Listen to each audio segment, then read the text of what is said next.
February 8th, 2026. Elon Musk just did something unthinkable.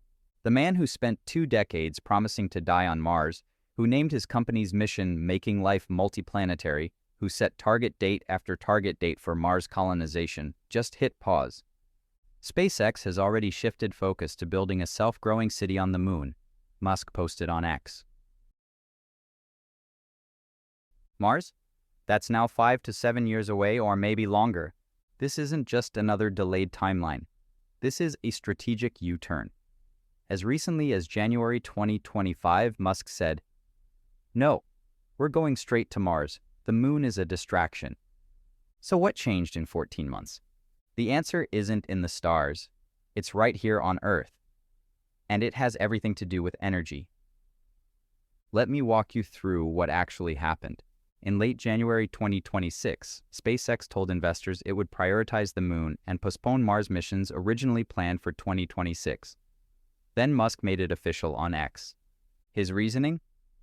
It is only possible to travel to Mars when the planets align every 26 months, 6-month trip time, whereas we can launch to the moon every 10 days, 2-day trip time. This means we can iterate much faster to complete a moon city than a Mars city. That sounds logical. Faster iteration, closer proximity. Learn to build off-world cities before attempting the harder one. But here's what's really interesting. Just days before this announcement, Musk finalized another massive deal. SpaceX acquired xAI, his artificial intelligence company, in a merger that values SpaceX at $1 trillion, and the stated purpose? To build space-based data centers. Satellites equipped with AI computing power, running on solar energy, orbiting Earth. Suddenly, the Mars delay starts to make sense, because Musk isn't abandoning space. He's redefining what space infrastructure means, and it's all about energy. Here's the uncomfortable truth about artificial intelligence right now. It's eating the power grid alive. In 2024, data centers consumed 4.4% of all U.S. electricity. By 2028, that could triple. The International Energy Agency says global electricity demand for data centers will more than double, from 460 terawatt-hours in 2024 to over 1,000 by 2030. A Goldman Sachs report projects that by 2030, AI data centers could consume 8% of total U.S. electricity production. Think about that, 8%. For chatbots, image generators, autonomous systems, machine learning models. And here's the problem. Earth's power grids weren't designed for this. Building new power plants takes years. Solar and wind are variable. Batteries help, but they're expensive and land-intensive. And data centers also need massive amounts of water for cooling. So what's Musk's solution? Put the data centers in space. SpaceX has requested regulatory approval to launch up to 1 million solar-powered satellites that function as orbital data centers. No land required, no water cooling. Constant solar energy, 24 hours a day, no weather, no nighttime. Musk calls it the cheapest place to put AI within 36 months. This is why the moon suddenly matters. Because if you're going to build infrastructure in space, launching 1 million satellites, maintaining them, iterating on the technology, you need to learn how to manufacture, repair, and operate in an extraterrestrial environment. And the moon is 10 days away. Mars is 6 months. The moon isn't a distraction anymore. It's the R&D facility for the new space economy. But Musk isn't just betting on space-based solar. He's doubling down on Earth, too. Tesla's energy storage business is now growing faster than its car division. In 2024, energy generation and storage revenues hit $12.8 billion. The company deployed 31.4 gigawatt-hours of battery storage, more than double the previous year. And here's where it gets strategic. In May 2024, Tesla opened a $557 million Megapack factory in Shanghai, not Texas, not Nevada. Why? Because China controls the battery supply chain. They produce over 80% of the world's battery cells. They manufacture 80 to 85% of global solar panels. They added 277 gigawatts of solar capacity in 2024 alone, almost half of total U.S. solar capacity ever installed. China isn't doing this for climate activism. This is industrial policy.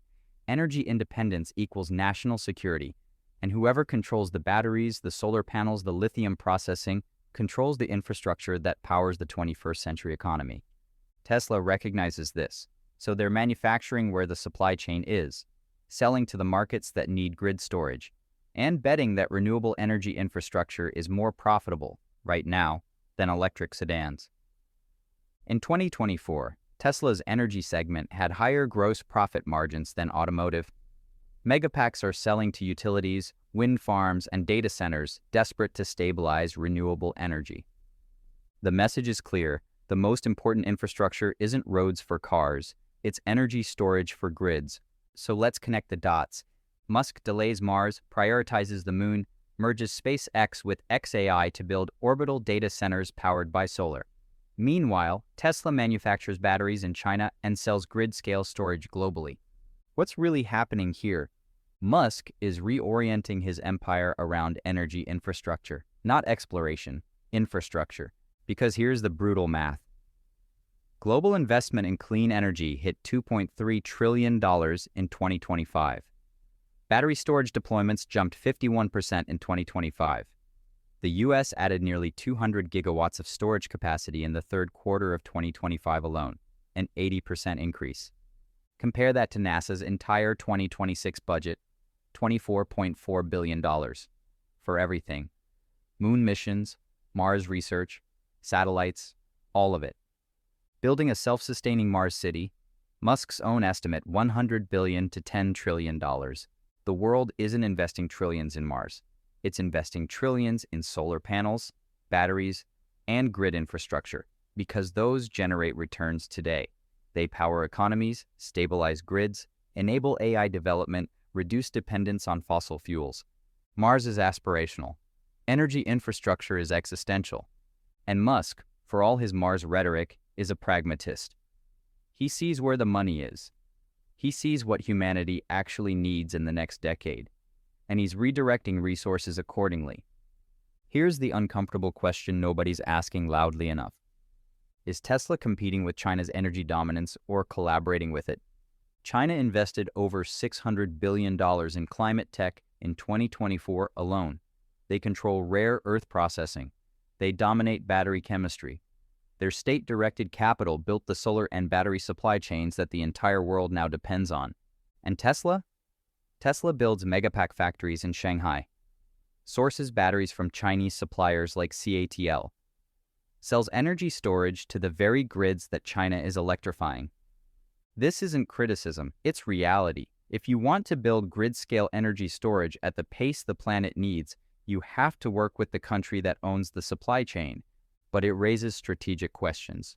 What happens when one nation controls the infrastructure that powers AI, data centers, electric grids, and autonomous systems? What leverage does that create? And what happens if geopolitical tensions escalate? The Biden administration slapped a 100% tariff on Chinese electric vehicles in 2024. The Trump administration continued pushing back on Chinese battery imports. But we're still dependent on Chinese manufacturing for the raw materials, the processing, and large-scale production. Tesla straddles both worlds, manufacturing in China, selling globally. Taking advantage of Beijing's subsidies while Musk tweets about free markets and space colonization. It's not hypocrisy, it's strategy. But it does reveal something important. The race to control Earth's energy future is more important than the race to Mars. So why did Elon Musk really delay Mars? Not because of planetary alignments, not just because the moon is closer. He delayed Mars because the most valuable real estate in the next decade isn't on another planet. It's in low Earth orbit. It's in battery factories in Shanghai. It's in solar farms across the American Southwest. It's in grid-scale storage systems stabilizing renewable energy. The SpaceX xAI merger isn't about Mars colonization, it's about building orbital data centers powered by solar energy.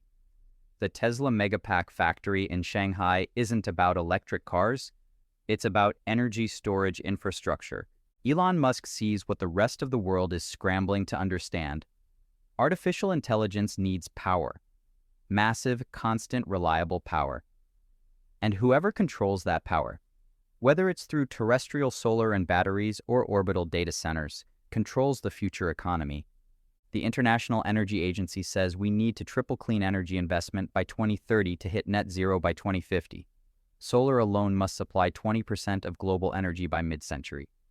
That requires 630 gigawatts of solar panels installed every year between 2030 and 2050. This isn't optional, it's survival. And here's the thing about survival. It focuses the mind. It clarifies priorities.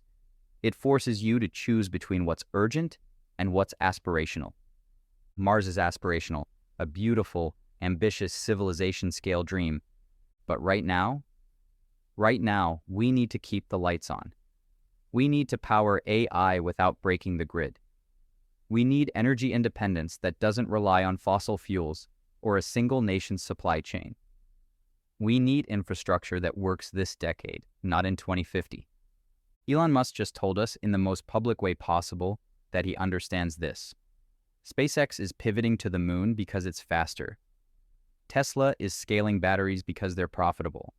The XAI merger is about orbital solar infrastructure because ground-based data centers can't keep up with AI demand. This isn't abandoning Mars, it's acknowledging reality. So here's the final question, the one we should all be asking. If even the Mars guy is betting on Earth's energy infrastructure first, what does that tell us about where humanity's real challenges lie? And are we ready to meet them? Thanks for watching. See you on the next one.